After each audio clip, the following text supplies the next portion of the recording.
Welcome to Media Studies A-Level, and it's the Educas version, Component 2, Section B, Mainstream and Alternative Magazines. And this is Part 6, which will focus on Huck magazine and its editorial.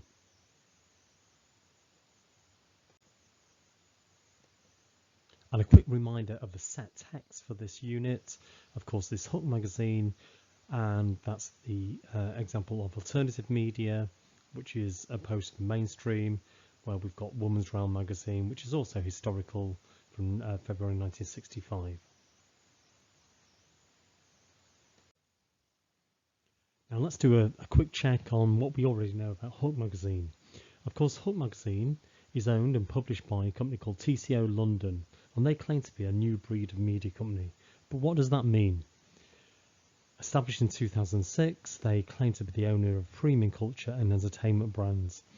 In a previous age, they would have been called a marketing company or an advertising company, but they're a branding company, and they work closely with brands in order to develop brand understanding and engagement amongst a targeted audience. Of course, they own publications, Huck magazine and Little White Lies, which is a film magazine. Just consolidate with some of the companies and different branches that TCO actually own. They own a TCO Lab, which is a marketing company, and it carries out market research into a particular type of audiences and see how they can be connected to brands. It also owns an events company where you can go on to experience quite sort of different sort of holidays and travel and experiences when doing that. Of course, we've talked about Little White Lies, the film magazine, as well.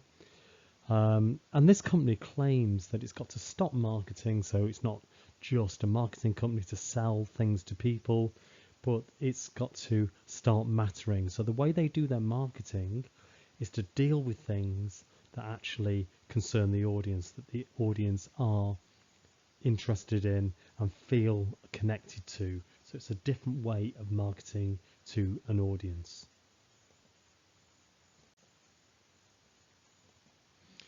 And we can see that TCO have these different areas, the lab, they also do creative and production work, and they also distribute their marketing through different forms of media as well. And they do this by telling stories. They're essentially a storyteller, and they try to get engaging stories, engaging to its target audience, and develop those stories and tell interesting stories.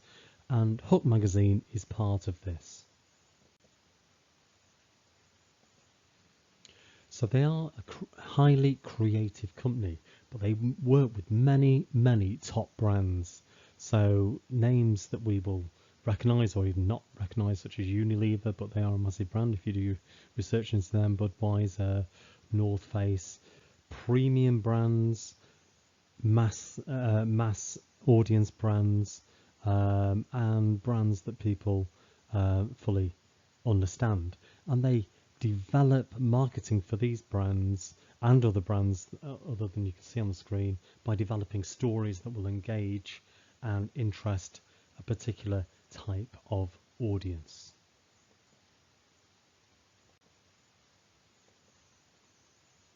So the next logical link to this is to ask, well, who is the audience for TCO London, but also for Huck magazine? Because I think these audiences overlap. And again, you can look at the website and you can gain a sense of who the audience are. And we can summarize some of this audience by, we could say they're university educated, so they're well read, they know about things, they've got a broad view of the world. They are professional in the jobs that they do, tend to be employed and doing professional jobs. And we can put them into the ABC1 category, which means they're quite affluent as well. So they have money to spend on luxury sort of items, if you like, rather than essentials.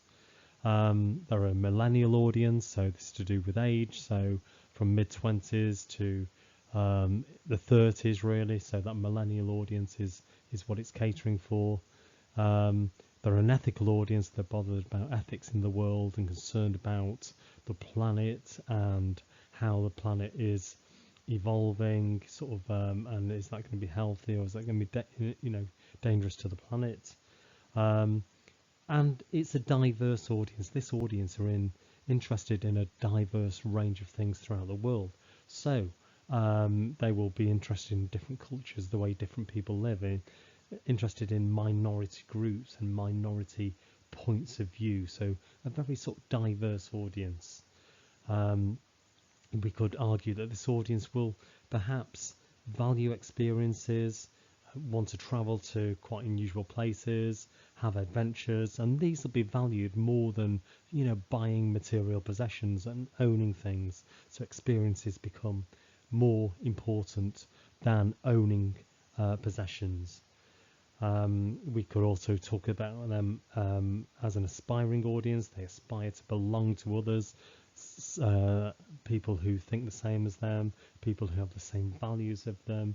So belonging to a community is important for this audience. And we can say they're largely an urban or city dweller audience. Sometimes this audience is referred to as the metropolitan elite, so highly educated, quite affluent, interested in diverse aspects of culture and events around the world. So what sort of work do TCO London do? Obviously they produce Huck magazine and Little White Lies, but they're just additions to the work they do. The main work is to work with brands, developing brands with audiences. So an example of that may be to look at something like The Guardian. And if we just look at the online version of The Guardian and scroll right down to the bottom, we can see there are links to Guardian Labs. And once we're on there, we can see a series of features and articles that look like they're regular newspaper articles. However, they're not. These are paid for articles. Obviously, they have to indicate this with a paid for by sign. And we can see a number of companies here that TCO work for. So people like Vodafone, Spotify, BMW, Microsoft and so on are all companies, Shelter as well, are all companies that TCO London actually do work for.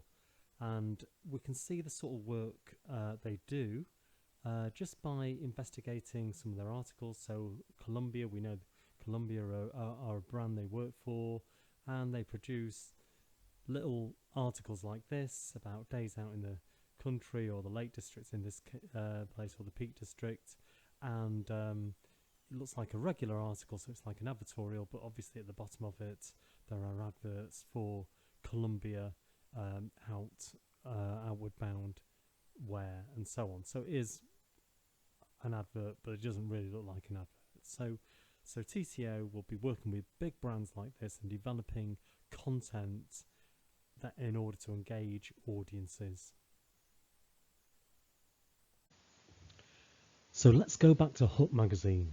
So Huck magazine, as we can see, again from the TCO website, they claim Huck is a premium cultural channel. So they don't call it a magazine, they call it a channel. We might call it a brand because it's more than just a physical magazine. It is a physical magazine, but it's also online media as well.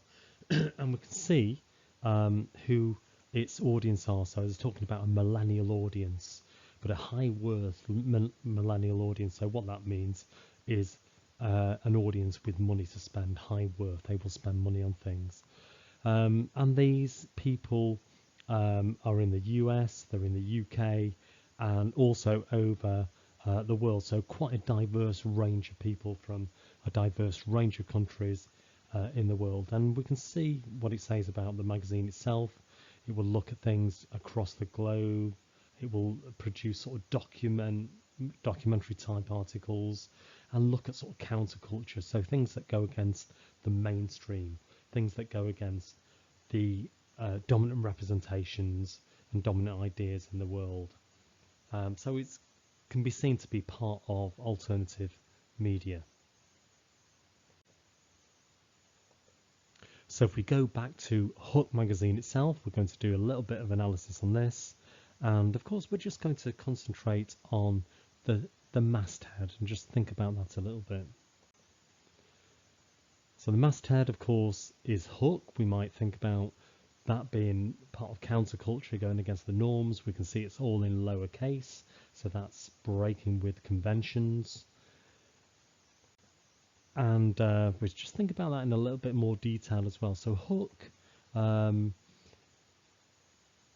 is taken from a novel, a classic American novel called Huckleberry Finn. So that will tell us something about the magazine itself and how it's approaching things. And of course, this is called a strap line or a cell line. We can use both of those terms to describe the same thing. This, of course, is part of the defiance issue. So it's about defiance, going against the norms, going against what is established. So that's important for understanding this magazine. And one of the first pages within the actual magazine is something called the editorial.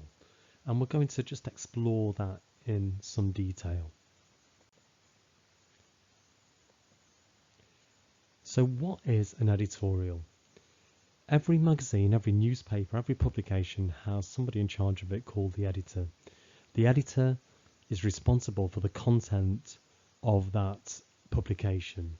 And the editor is the person where the book stops. They have the responsibility for the content, if it's popular, if it's connecting with the audience or not. So it's an important role.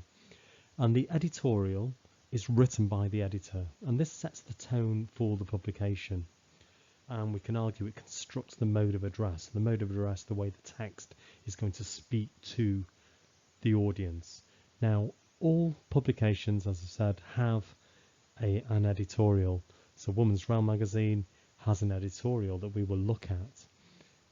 This is the one obviously from Huck magazine that we're going to study in a little bit more detail, but also newspapers such as the Mirror, that is one of our set texts from newspapers, has editorials, as does the Times. So back to the editorial itself. We're just going to break this down into its component parts and just think about it in some detail. First of all, we have the headline for the editorial, Defiance, but this is broken up. So what we might think about this is the way it's breaking conventions. Instead of putting the word across the page, it's splitting it up. It's making it look different. So again, this would be typical of the way Huck magazine creates an aesthetic, an alternative aesthetic. And then there are a written passage that outlines the editorial and the views of the editor, and we're just going to break this down so we can see it a little bit more clearly. So within this editorial there is key things that we need to think about. So it's making reference to, again, another classic American novel, something called Catcher in the Rye, that you may or may not have read. But what it's doing is presuming that the audience will understand what Catcher in the Rye is. Again, it's appealing to an educated audience, to quite a wide read audience. And within Catcher in the Rye, there's a character called Holden Caulfield. Now, Holden Caulfield is somebody who doesn't fit in, who doesn't feel like they're part of the system. They feel like they're on the outside of mainstream culture. Now, within this novel as well, there's a boy called James Castle. And he's basically, as you can see on the annotation on the side that I put in, a skinny kid who stands up to bullies. So someone who doesn't look particularly strong, but he is strong because he's mentally strong. And instead of allowing himself to be bullied, he's somebody who stands up. And this is part of the tone of this magazine. So, second paragraph, we see the word defiance highlighted. So it's celebrating defiance. It's about being defiant, going against authority, not doing what the mainstream wants you to do, and presenting an alternative.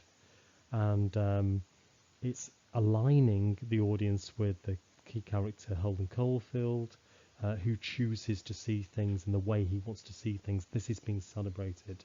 Don't just go along with accepting ideas, but how do you see things? Those things are valuable, but are you strong enough to stand up to them?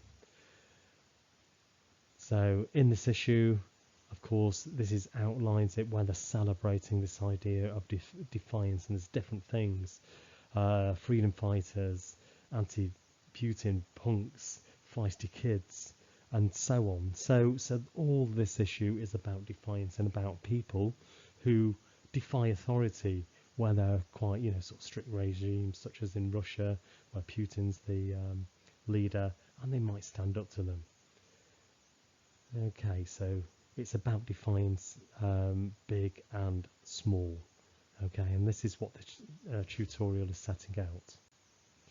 Of course, alongside the editorial, we see quite an unusual image, and we can see young members of the Huck state crew. This this is, sort of in Mongolia, and it's about a group of skater kids within Mongolia. Now, Huck magazine started out, and it was for skaters, people who were interested in skating and that sort of, subculture. But it's developed since then. But obviously, it's linking back to that and just showing these kids as unusual. But we can maybe sort of think of this magazine as giving a voice to those who are not seen or heard in the media. It very much does that. It provides alternative points of view, ones that we wouldn't see in mainstream media. Thank you.